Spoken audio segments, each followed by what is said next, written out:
संगत जी। संगत जी, ये है देवभूमि उत्तराखंड। संगत जी, आज गुरु महाराज ने मुझे सौभाग्य दिया है कि इस देवभूमि उत्तराखंड में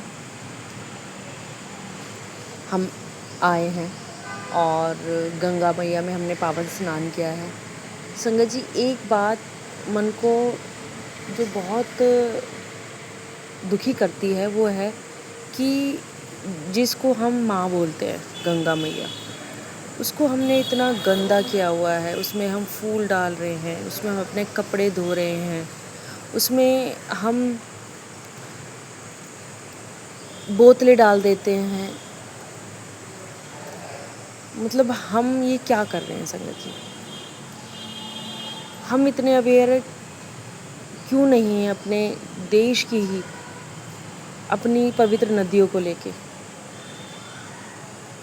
संगत जी, जब भी आप गंगा जी में जाएं, किसी भी तीर्थ स्थान पर जाएं, कोशिश करें वहाँ गंदगी ना फैलाएं। ये देश हमारा है, इसको हमें आगे ले जाना है। ये देश सोने की चिड़िया है।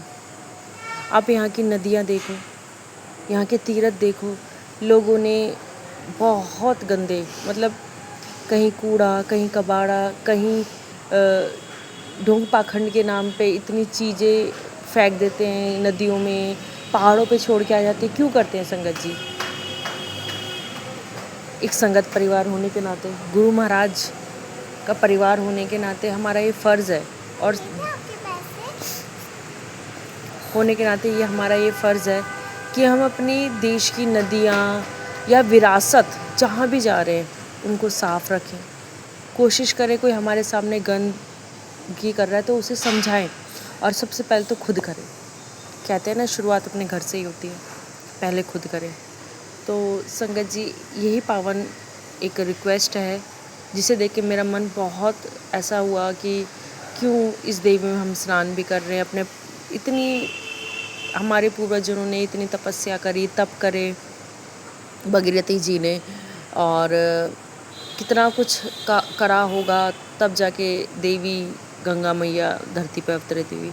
और इस युग में जो कलयुग है, और वो हम तो अपने आप को कहीं ना कहीं ऐसे मानते हैं कि हमारे पाप धो रही है माँ, तो हम उसको साफ तो रखें।